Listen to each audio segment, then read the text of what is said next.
A very good to all. तो आज का हमारा नया टॉपिक है linear graph and calculation of slope, यानी रेखिक एवं ढलान की गणना। इसमें हम ढलान की गणना करना सीखेंगे, लीनियर ग्राफ्स के बारे में यानी कि स्ट्रेट लाइन इक्वेशन, जिसे हम हिंदी में सीधी रेखा समीकरण भी बोलते हैं, उसके बारे में पढ़ेंगे और इंटरसेप्ट निकालना भी सीखेंगे, यानी अवरोधन के बारे में भी पढ़ेंगे।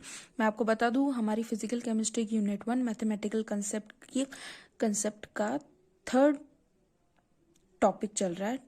थर्ड टॉपिक हम बोल सकते हैं, तो वो चल रहा है फिजिकल केमिस्ट्री की यूनिट 1 का। ठीक है, अब हम सबसे पहले समझते हैं कि भाई जो मैं तीन चीजें बोलूंगी, या मैं बोलूँ लीनियर ग्राफ बोलूँ, चाहे स्ट्रेट लाइन इक्वेशन बोलूँ, या लीनियर कर्व बोलूँ, तीनों का मतलब एक ही होता है। तो सबसे पहले हम देखते हैं स्ट्रेट लाइन होती क्या है। यहाँ पे हमने बोला है कि linear means straight and graph means diagram which shows a connection और रिलेशनशिप बिटवीन टू और मोर क्वांटिटी। यानी कि लीनियर ग्राफ क्या होता है, जो कि दो क्वांटिटी, दो वैल्यू के बीच में या दो पॉइंट के बीच में कनेक्शन बताए, उसे ही हम लीनियर ग्राफ बोलते हैं। So linear graph is nothing but a straight line which is drawn on a plane connecting the point on the x and y coordinate. यानी कि लीनियर ग्राफ कुछ नहीं है, एक सीधी रेखा है, स्ट्रेट लाइन है, जो कि एक प्लेन पे ड्रॉ करी जाती है। दो पॉइंट को मिलाने से जो स्ट्रेट लाइन बनती है, उसे ही हम लीनियर ग्राफ बोलते हैं। और दो पॉइंट कौन से, एक्स एंड वाई कोऑर्डिनेट, यानी एक्स एंड वाई निर्देशांक। ठीक है, फर्दर इसने एक और डेफिनेशन बोलता है, ये बोलता है कि a curve of a equation of a type y equals to mx plus c is a straight line and passes through the origin. ठीक है, ये क्या बोलता है, एक कर्व है, इक्वेशन है y equals to mx plus c, जो कि स्ट्रेट लाइन की इक्वेशन है, जो कि पास होती है ओरिजिन यानी उत्पत्ति से पास होती है। और a curve of a equation of a type y equals to mx plus c is a straight line but not passes through the origin is called the linear curve. ठीक है, इसने दोनों बातें बोली। इसने बोला है कि जो y equals to mx plus c होता है ना, ये एक स्ट्रेट लाइन यानी सीधी रेखा का समीकरण है। यानी कि स्ट्रेट लाइन इक्वेशन क्या होती है, y equals to mx plus c, जो कि ओरिजिन से पास होती है। दूसरी तरफ इसने ये भी बोला है कि अगर वो ओरिजिन से पास ना हो तो भी वो लीनियर कर्व ही यानी रेखिक वक्र ही कहलाती है। तो ये हमने पढ़ा कि लीनियर ग्राफ के बारे में दो डेफिनेशन पढ़ी। सबसे पहले हमने क्या पढ़ा कि लीनियर मीन्स स्ट्रेट होता है यानी कि सीधा, और ग्राफ यानी कि डायग्राम यानी कि चित्र होता है। यानी सीधी चित्र या सीधी रेखा कैसे बनती है, जब भाई हम दो पॉइंट को मिलाएंगे। अब आपको मैं यहाँ बताती हूँ, सपोज करिए दो पॉइंट है, एक पॉइंट एक्स है, एक पॉइंट वाई, इन दोनों पॉइंट को मिलाएंगे किसी प्लेन पर, तभी तो ये स्ट्रेट लाइन बन रही है, यानी कि सीधी रेखा समीकरण बन रही है। तो ये एक चीज तो इसने बोली। और दूसरी चीज इसने बता दी कि हमें पता है, हम 10 से पढ़ते आ रहे हैं कि जो स्ट्रेट लाइन की इक्वेशन यानी कि सीधी रेखा का जो समीकरण होता है, वो क्या होता है, Y equals to M x plus C. अगर कोई भी इक्वेशन इस फॉर्म में मिल जाए, Y equals to M x plus C, इसका मतलब वो हमेशा स्ट्रेट लाइन ही शो करेगा पासिंग थ्रू ओरिजिन। या तो वो ओरिजिन से पास होगा या वो ओरिजिन से पास नहीं होगा, दोनों ही केस में वो स्ट्रेट लाइन इक्वेशन ही कहलाएगी, यानी कि जिसे हम लीनियर कर्व भी बोल सकते हैं, यानी कि रेखिक वक्र भी बोलते हैं। अब हम किसकी गणना करना सीखेंगे, हम गणना करना सीखेंगे ढलान की और अवरोधन, यानी कि हम कैलकुलेशन करेंगे स्लोप एंड इंटरसेप्ट को हम किस तरीके से फाइंड करें, वो हम देखते हैं। तो सबसे पहले हम कैलकुलेट करेंगे, सबसे पहले हम गणना करना सीखेंगे ढलान की यानी कि स्लोप की। ठीक है, अब मैं आपको इन शॉर्ट बता दूं कि स्लोप होता क्या है।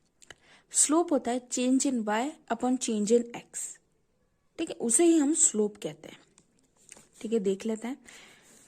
The numerical value of a slope of a straight line graph between y and x is obtained by selecting two convenient points on the graph and measuring the difference in the value of y and x between these two points। यानी कि मैंने आपको क्या कहा, अगर कोई भी graph है उसके बीच में अगर हम x का डिफरेंस और y का डिफरेंस ले ले, change in y upon change in x ले ले, तो वो हमारा स्लोप कहलाती है, यानी कि वो हमारी ढलान कहलाती है। और हम स्लोप कैसे निकाल सकते हैं, जब हमारे पास दो कन्वीनियंट पॉइंट हो, टू कन्वीनियंट, यानी कि किसी भी ग्राफ में दो पॉइंट ऐसे होने चाहिए, तभी हम उसका स्लोप फाइंड कर पाएंगे। ठीक है, तो हमने क्या पढ़ा, स्लोप क्या होता है, मैंने जैसे बताया change in y upon change in x, यानी कि del y by del x। यहाँ पे डेल, ये जो ट्राइंगल होता है ना, इसे हम डेल बोलते हैं, इसका मतलब ही होता है चेंज यानी बदलना।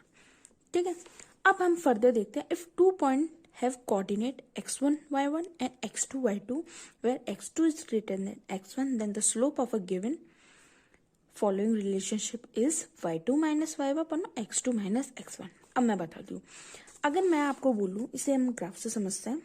सपोज करिए मेरे पास एक ग्राफ है। ठीक है, यहाँ पर दो पॉइंट है एक पॉइंट ये है जहाँ पर ये है x2 y2, एक पॉइंट मेरा यहाँ पर है जिसे मैं x1 y1। मैंने क्या कहा, if the 2 point have coordinate x1 and y1, x2 and y2। हमारे पास किसी ग्राफ में 2 कोऑर्डिनेट मिल गए, मैं x1 y1 x2 y2, जहाँ पर हमने कंडीशन दे दी, ये नॉर्मल कंडीशन है कि जहाँ पर x2 बड़ा होगा y1 से। देन इस केस में अगर हमें किसी ग्राफ पे 2 पॉइंट मिल जाते हैं तो इस केस में हम स्लोप निकालने के लिए, तो हम कैसे निकालेंगे, हम निकालेंगे उसका फॉर्मूला होगा, उसका सूत्र होगा y2 minus y1 upon x2 minus x1। तो हमने जनरल क्या पढ़ा, क्या अगर हमारे पास कोई ग्राफ है तो उसमें हम change in y upon change in x की जो वैल्यू मिलेगी उसे ही हम स्लोप बोलेंगे, न्यूमेरिकल वे में अगर मैं बोलूँ। ठीक है, तो हमने क्या लिख दिया, del y by del x। ठीक है, फर्दर हमने बोला कि अगर हमें ग्राफ में कोई 2 पॉइंट मिल जाते हैं और अगर हमें एग्जामिनर बोले कि भाई इसमें आप स्लोप निकालो, तो उसके लिए भी हमारे पास क्या फॉर्मूला है, y2 minus y1 upon x2 minus x1। Further ये सपोज करता है कि इफ 2 फंक्शन सपोज करे, एक सपोज करे fx जो कि फंक्शन है x का, और एक करे gy जो कि फंक्शन है y का। ठीक है, देन अगर gy equals to m fx plus c, अगर आपको इस इक्वेशन को देख के लग रहा होगा कि ये तो स्ट्रेट लाइन की इक्वेशन है। स्ट्रेट लाइन की इक्वेशन क्या होती है, y equals to mx plus C. ये कुछ ना कुछ फर्द मतलब बिल्कुल सिमिलर मिल रही है इससे कि भाई ये वही फॉर्म बता रहा है ना कि gy equals to m fx plus C. एक हमने सपोज ही करा है कोई फंक्शन और इसको हमने स्ट्रेट लाइन इक्वेशन की तरह लिखा। अगर हम डायग्राम बनाए fx एंड gy के बीच में तो भी हमें एक स्ट्रेट लाइन ही मिलेगी जिसका स्लोप m होगा और इंटरसेप्ट c होगा। इसे देखते हैं हम, यह हमारा ग्राफ है। हमने क्या बोला, अगर हम fx और gy के बीच में अगर हम ग्राफ प्लॉट करें तो हमें एक स्ट्रेट लाइन ही मिलेगी। मैंने आपको आगे बता दिया था अगर स्ट्रेट लाइन ओरिजिन से पास हो तब भी वो उसकी equation y equals to mx plus C होगी, और अगर वो ओरिजिन से पास नहीं हो तो भी उसकी equation y equals to mx plus C होगी। दोनों ही केस में वो स्ट्रेट लाइन ही देगी। ठीक है, हमें यहाँ पर स्ट्रेट लाइन मिल गई क्योंकि हमारी जो इक्वेशन थी वो हमारी y equals to mx plus C के फॉर्म में थी। तो यहाँ पर मैंने क्या बोला, जो ये जो m है ना, ये हमारा स्लोप कहलाएगा, और ये यानी कि m जो है ये हमारी ढलान कहलाएगी, और जो c है ये हमारा अवरोधन यानी कि इंटरसेप्ट कहलाएगा। ठीक है, इसमें सिर्फ इतना ही बता रखा है। ठीक है, और इंटरसेप्ट को मैंने यहाँ पर ऐसे शो कर रखा है c से, और स्लोप जो भी निकलेगा वो यहाँ पर ही निकलेगा, यानी कि इस तरीके से छोटा सा निकलेगा। ठीक है, यहाँ शो मत करना, मैंने आपको समझाने के लिए करा है। तो ये हमने देखा ग्राफ के थ्रू। ठीक है, फर्दर हम देखते हैं। फर्दर ये बोलता है कि y is proportional to x and कोई थर्ड वेरिएबल है, t is a third variable.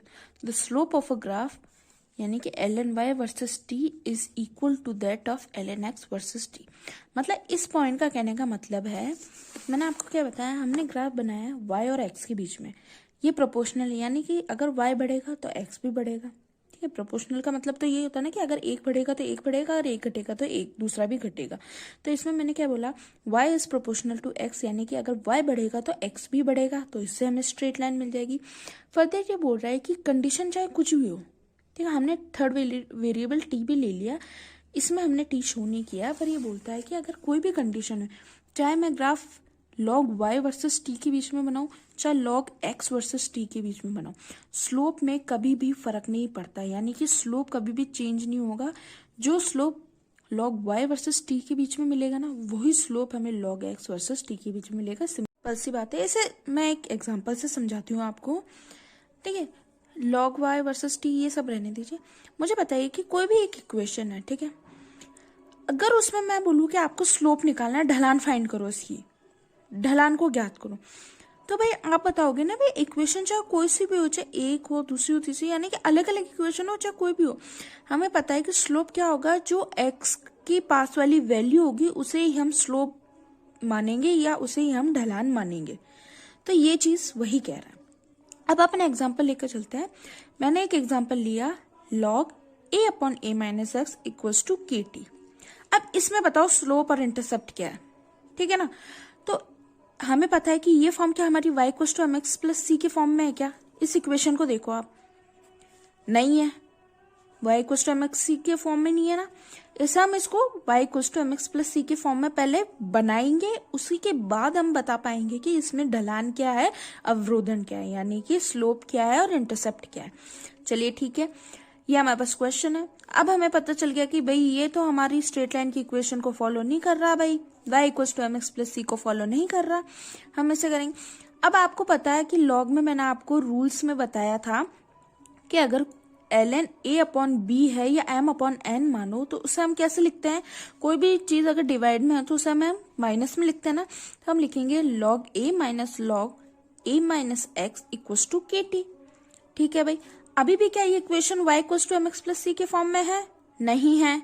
इसे हम बनाएंगे, अब कैसे बनाएंगे, ln a माइनस एक्स को हम लेफ्ट हैंड साइड ले जाएंगे इक्वल्स टू ये के टी जब अंदर आएगा तो ये माइनस का हो जाएगा, तो माइनस के टी प्लस ln a। अब आप देखना इस इक्वेशन को कि ये है y equals to M x plus C के फॉर्म में। एग्री कर रहे हो ना आप सब? ठीक है, और मैंने क्या बोला था कि कोई भी कोफिशिएंट x के पास वाला कोफिशिएंट को ही हम स्लोप मानते हैं, यानी कि ढलान मानते हैं। यानी कि मैंने आपको बता दिया था कि जो m होता है हमारा, ये ढलान होता है हमारा, और ये जो c होता है ये होता है हमारा इंटरसेप्ट यानी कि अवरोधन। ठीक है ना, अब हम इजीली फाइंड कर सकते हैं। तो यहाँ पे ढलान हो गया माइनस के, यानी कि स्लोप की वैल्यू निकल के आ गई माइनस के, और इंटरसेप्ट यानी अवरोधन निकल के आ गया ln log a। अब हम इसी से रिलेटेड एग्जांपल सीखेंगे जिसमें हम स्लोप और इंटरसेप्ट फाइंड करना सीखेंगे अच्छे से, जिससे हमें आइडिया हो जाए कि अगर एग्जाम में हमारे पास क्वेश्चन आ जाए तो हम घबराए नहीं और इजीली कर सके। ठीक है, तो चलिए सबसे पहले एग्जाम्पल देखते हैं। मुझे इक्वेशन दे दी 7x plus 18y equals to -3। अब इसमें बोला है कि तुम भाई ढलान को ज्ञात करो, फाइंड स्लोप बताओ या अवरोधन बताओ। वैसे तो मैक्सिमम क्वेश्चन आता है स्लोप पे, पर अवरोधन भी आ जाए तो हम इजीली बता सकते हैं, क्योंकि अगर स्लोप निकल गया तो अवरोधन तो हम बता ही सकते हैं, यानी कि इंटरसेप्ट तो हम इजीली बता ही सकते हैं। तो चलिए देखते हैं। अब सबसे पहले आपके पास कोई भी इक्वेशन आ जाना, आप ये देखो कि भाई वो y equals to M x plus C की फॉर्म में है क्या। तो ये इक्वेशन आपको y equals to M x plus C की फॉर्म में दिख रही है क्या? ये वाली इक्वेशन नहीं दिख रही है, सही बात है। तो अब हमें क्या करना है, हमें इसे y equals to M x plus C के फॉर्म में बनाना है। तो y equals to M x plus C, यानी कि आगे y होना चाहिए इक्वल्स टू बीच में x की वैल्यू एंड देन कोई भी कांस्टेंट होगा वो लास्ट में होगा। ठीक है, अब चलिए हम देखते हैं, हम इसको y equals to M x plus C के फॉर्म में लिखते हैं। तो हमने 18y को आगे लिख दिया इक्वल्स टू, ये जो 7 है पॉजिटिव का है, पर अंदर आएगा तो ये नेगेटिव का हो जाएगा, तो -7x -3। ठीक है, अब ये बन गया क्या, y equals to M x plus C के फॉर्म में। हाँ भाई, हमारी इक्वेशन बन तो गई, पर आपको याद होगा कि जो y equals to M x plus C जो स्ट्रेट लाइन की इक्वेशन है, यहाँ पर y के आगे कोई भी वैल्यू कोई भी कोफिशिएंट नहीं है। यहाँ पर ये वैल्यू इसकी 1 है, और पर यहाँ पर इस y की वैल्यू क्या है, y की वैल्यू 18 है, तो वो हमें चाहिए नहीं। हमें क्या चाहिए, y के आगे तो 1 चाहिए हमें। चलिए ठीक है, तो अब हम क्या करेंगे, हम कर देंगे इस पूरी इक्वेशन को डिवाइड कर देंगे 18 से। ठीक है, तो भाई हमने 18 से डिवाइड कर दी, इसको भी 18 से डिवाइड कर दिया, x वाले को भी 18 से, और लास्ट वाले टर्म को भी 18 से डिवाइड कर दिया। अब यहाँ 18 से 18 कट गया तो हमारे पास सिंगल y आ गया, -7x अपॉन 18 और -3 अपॉन 18। ठीक है, अब ये हमारी जो पूरी इक्वेशन है ये हमारी किस फॉर्म में आ गई, y equals to M x plus C के फॉर्म में। इसको और सॉल्व करोगे तो 1/6 आ जाएगा। तो अब ये जो इक्वेशन है ना, ये हमारी बिल्कुल परफेक्ट इक्वेशन है स्ट्रेट लाइन की, जिसमें से जो m की वैल्यू वो क्या है, x को छोड़ दे तो -7/18, तो हमारा स्लोप निकल गया, और अगर इंटरसेप्ट पूछता है तो 1/6 हमारा इंटरसेप्ट निकल गया। तो इस तरीके को क्वेश्चन आएंगे, आपको इक्वेशन कैसे भी दे दी जाएगी, सबसे पहले आपको उसको स्ट्रेट लाइन की स्टैंडर्ड इक्वेशन के इक्वल उसके कंपेयर करना ही होगा। उसी के बाद आप स्लोप यानी कि ढलान निकाल सकते हो और अवरोधन यानी कि इंटरसेप्ट निकाल सकते हो। ये तो हमारा पहला एग्जांपल। सेकंड एग्जांपल देखते हैं। तो सेकंड एग्जांपल है, हमें दे रखा है y equals to 5 + 3x find slope and intercept, यानी कि हमें इक्वेशन दे दी और बोला है कि उसका ढलान और अवरोधन फाइंड करें। चलिए भाई ठीक, देखते हैं। सबसे पहले मैंने क्या बोला, कोई भी इक्वेशन है उसको कंपेयर करो कि ये y equals to M x plus C के फॉर्म में है क्या। ये इक्वेशन नहीं, ये इक्वेशन स्ट्रेट लाइन की इक्वेशन के फॉर्म में नहीं है। तो सबसे पहले हम क्या करेंगे, compare with the standard equation of y equals to M x plus C की वैल्यू से हमने कंपेयर किया, हमें पता चल गया ये नहीं है। तो अब हमें क्या करना पड़ेगा, हमें इक्वेशन को बनानी पड़ेगी। कैसे बनाते हैं, y equals to M x, यानी ये वाली टर्म है बीच में होनी चाहिए x वाली, हमेशा याद रखना। तो इसको बस आपस में इंटरचेंज कर दिया, कैसे 3x + 5। ठीक है, तो अभी इजीली इसमें निकल के आ गया, स्लोप की वैल्यू 3 आ गई, इंटरसेप्ट 5 आ गया। फर्दर हम देखते हैं थर्ड एग्जांपल की y equals to 12 minus x. अब इसमें भी स्लोप और इंटरसेप्ट फाइंड करो आप। कैसे? सबसे पहले हम देखेंगे y equals to M x plus C के फॉर्म में है क्या? नहीं, ये भी इक्वेशन उस फॉर्म में नहीं है। तो हम क्या करेंगे, y equals to M x plus C के फॉर्म में बनाएंगे।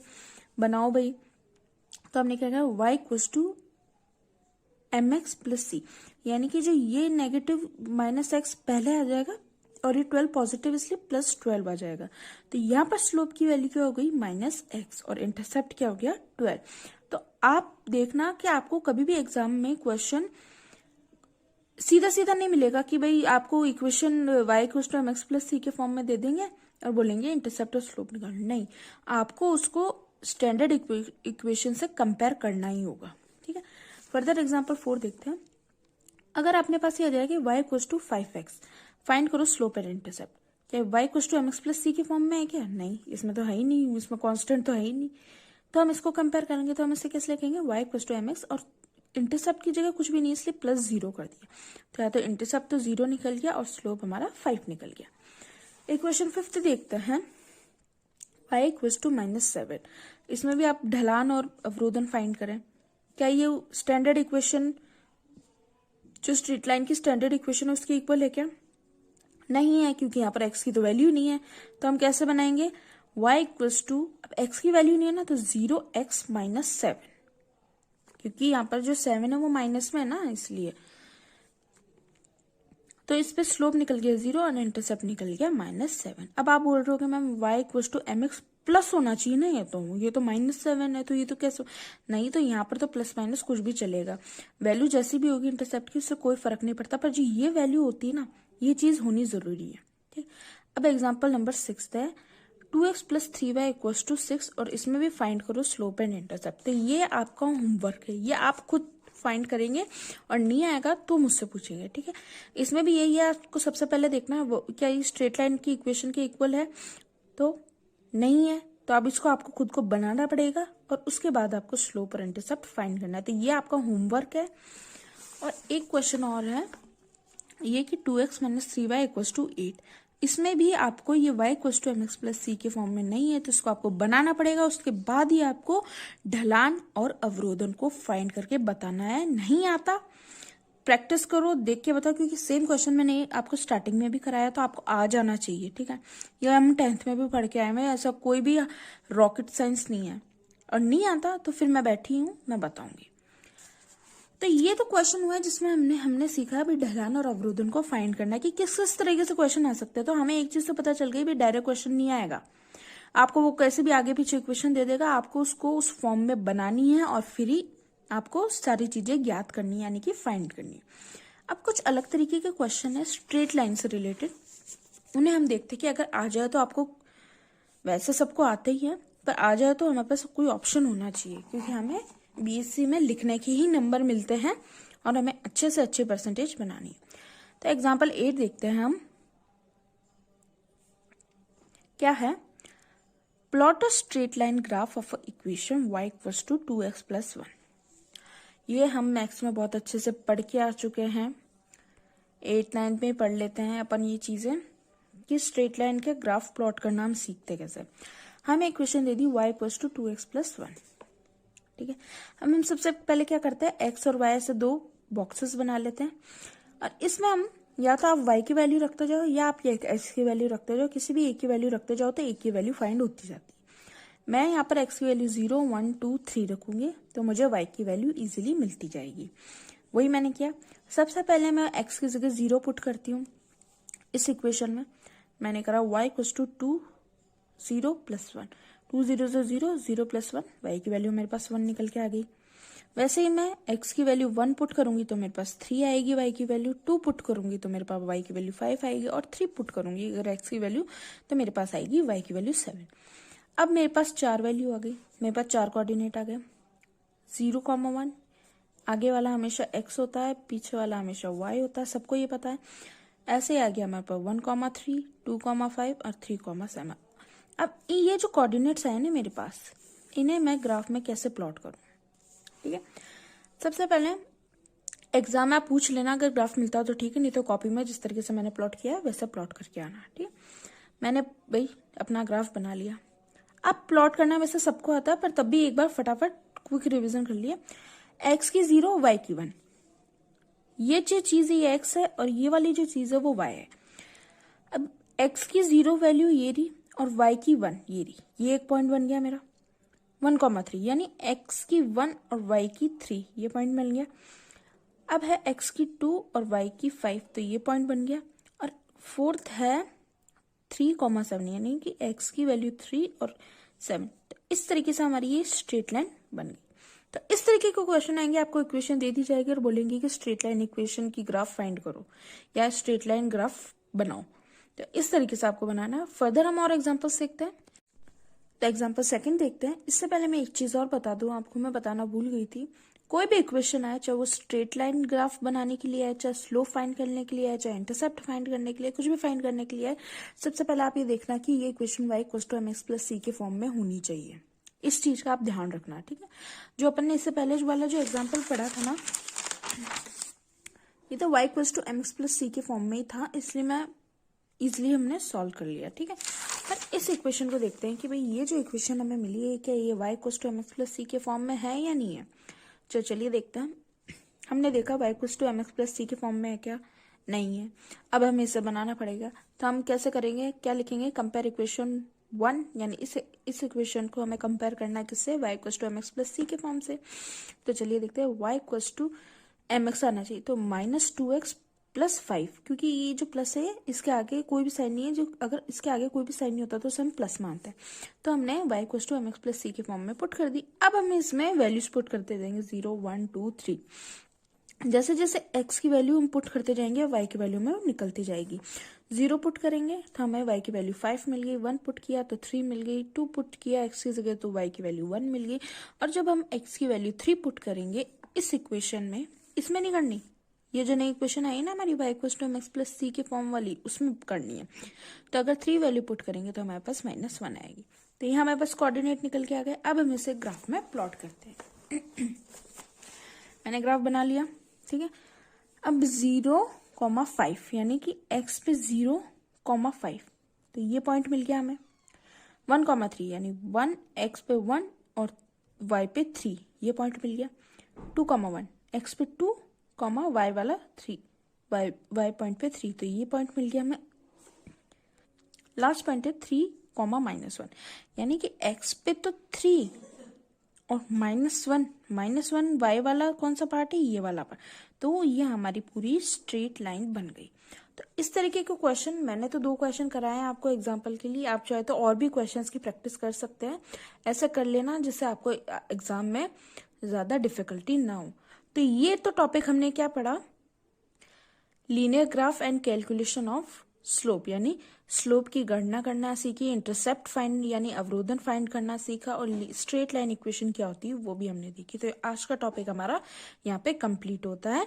मैंने जो आपको होमवर्क दिया वो जरूर कर लेना, और नहीं आता तो मुझसे पूछ लेना, और इसके और एग्जाम्पल्स आप अपने हिसाब से कर लेना। मैथ्स की बुक उठाना, खूब सारे एग्जाम्पल मिल जाएंगे, कोई भी क्वेश्चन उठाना अपनी मर्जी से, उसका स्लोप और इंटरसेप्ट फाइंड करना, उसकी स्ट्रेट लाइन फाइंड करना। जिससे आपकी जितनी प्रैक्टिस होगी, मेनली ये जो मैं बोल रही हूँ ना, ये बायो वाले स्टूडेंट्स के लिए है, क्योंकि इस वाले जो चैप्टर में अगर आपने है ना कमी कर दी, लापरवाही कर दी ना अगर इस चैप्टर में, तो आपको बहुत बड़ा लॉस हो जाएगा। ये बात याद रख लेना, सप्लीमेंट्री हो जाएगी आपकी अगर आपने इसको ढंग से नहीं पढ़ा। क्योंकि एक तो बायो वालों, वैसे तो ये 10th का चैप्टर है, पर बायो वालों की मैथ्स क्या कमजोरी होती है, तो ये आपको तो मस्ट प्रैक्टिस करनी ही करनी है, ये बात याद रख लेना।